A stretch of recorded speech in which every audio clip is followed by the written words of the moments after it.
नमस्कार मित्रांनो, मी हेमंत आणि तुम्ही पाहताय धक्काबुक्की. मित्रांनो, बारामती विधानसभा पोटनिवडणूक ही अनेक कारणांमुळे गाजत आहे.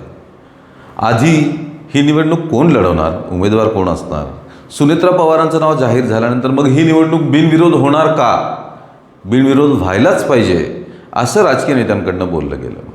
त्यानंतर काँग्रेसने आपला उमेदवार दिला आणि प्रचंड घडामोडींनंतर अगदी अर्ज मागे घेण्याच्या शेवटच्या दिवशी शेवटच्या काही मिनिटांमध्ये हर्षवर्धन सपकाळ यांनी पत्रकार परिषद घेऊन काँग्रेसचा उमेदवार मागे घेणार असं जाहीर केलं. त्यामुळे ह्या निवडणुकीची चर्चा ही प्रचंड मोठ्या प्रमाणात होत आहे. आता ही निवडणूक बिनविरोध होणार नाही हे चित्र स्पष्ट आहे, कारण सुनेत्रा पवारांच्या व्यतिरिक्त 22 उमेदवार हे या निवडणुकीच्या रिंगणात आहे. बोललं तर असं जातंय की अर्थातच सुनेत्रा पवार या ही निवडणूक जिंकणार, मोठ्या मताधिक्यांनी जिंकणार असं सुद्धा बऱ्याच राजकीय नेत्यांकडनं आणि प्रसारमाध्यमांमध्ये बोललं गेलं आहे. 2 दिवसांपूर्वीच सुप्रिया सुळे यांनी एक मोठं विधान केलं की जर सुनेत्रा वहिनींनी बोलावलं तर मी त्यांच्या प्रचारासाठी सुद्धा जाईल, कारण रिश्ते मायने रखते हैं.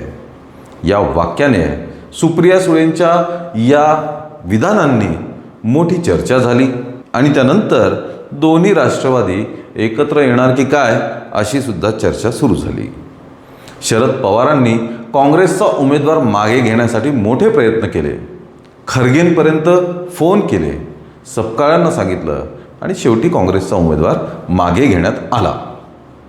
आता रोहित पवार यांनी सुद्धा सुरुवातीपासूनच सुनेत्रा काकींना पाठिंबा जाहीर केलेला होताच, पण आता रोहित पवार हे प्रत्यक्ष सुनेत्रा पवारांच्या प्रचारात उतरलेले आहेत. म्हणजे आश्चर्याची गोष्ट ही मित्रांनो, अजित पवार गटातील नेत्यांकडनं सुद्धा एवढा पुढाकार घेताना दिसत नाहीये, पण रोहित पवारांनी स्वतः आज बारामतीत काटेवाडीत जाऊन घोंगडी बैठक घेतली, गावकऱ्यांना एकत्र केलं आणि त्यांना सूचना दिल्या. रोहित पवार असं म्हणाले की अजित दादांकडे बघून सुनेत्रा काकींना आपल्याला निवडून आणायचं आहे. गावातील एकही मत इतर कुठल्याही 22 उमेदवारांना जाता कामा नये अशा सूचना त्यांनी काठेवाडीतील ग्रामस्थांना दिल्या आणि त्यासोबतच बराच वेळ गावकऱ्यांशी संवाद देखील साधला. रोहित पवारांनी अजितदादांच्या बऱ्याच आठवणींना गावकऱ्यांसमोर उजाळा दिला. छोट्या छोट्या गोष्टींबद्दल गावकऱ्यांशी गप्पा मारल्या. कसं अजितदादांनीच रोहित पवार यांना जिल्हा परिषदेतील पहिल्या निवडणुकीत उभं केलं होतं, त्यावेळी मार्गदर्शन कसं केलं, या सर्व गोष्टी, या सर्व आठवणी रोहित पवार यावेळी सांगत होते.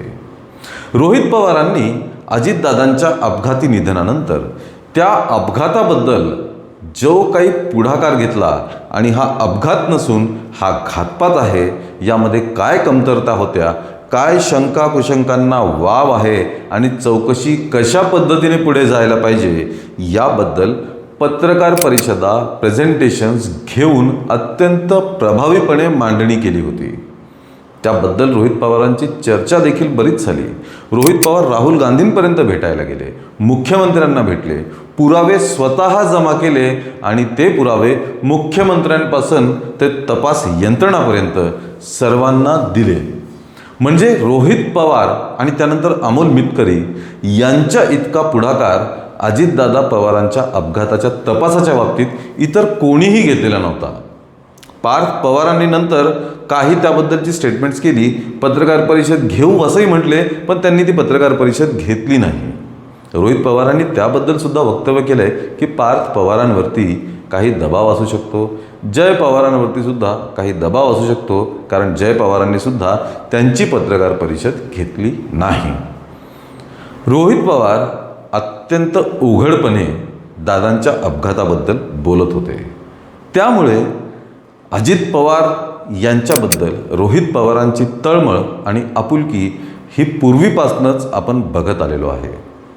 त्याचप्रमाणे सुनेत्रा पवार यांना देखील रोहित पवार यांनी खंबीर पाठिंबा दिलेला दिसून येतोय.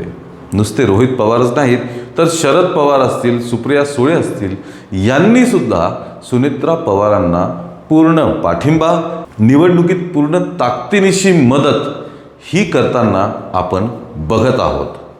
याचे अनेक अर्थ लावले जात आहेत, याबद्दलच्या अनेक चर्चा होत आहेत. असंही म्हटलं जातं आहे की भविष्यात किंवा लवकरच दोन्ही राष्ट्रवादींच्या विलिनीकरणाची ही सर्व नांदी आहे. या मागे सुद्धा बरीच कारणं आहेत. कारण प्रफुल्ल पटेल आणि सुनील तटकरे हे ज्या पद्धतीने पक्षाला कंट्रोल करण्याचा प्रयत्न करत होते, तो कंट्रोल किंवा तो प्रयत्न हाणून पाडण्याचे सुद्धा हे प्रयत्न असू शकतात.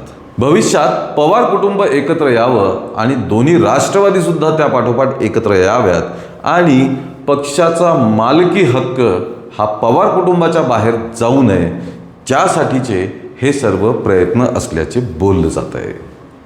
मित्रांनो, पोटनिवडणुकीचा निकाल लवकरच लागेल आणि त्यात काय होईल ते आपण पाहूच या. पण सध्या प्रचारासाठी रोहित पवारांनी घेतलेली आघाडी, शरद पवार आणि सुप्रिया सुळेंचा खंबीर पाठिंबा सुनेत्रा पवारांना नक्कीच या निवडणुकीत फायदेशीर ठरणार आहे. मित्रांनो, तुम्हाला काय वाटतं? याबद्दल तुमचं काय मत आहे हे आम्हाला कमेंटमध्ये ताबडतोब लगेचच कळवा. या व्हिडिओला लाईक आणि शेअर करा आणि धक्काबुक्की या चॅनलला जरूर लगेचच सबस्क्राईब करा. धन्यवाद.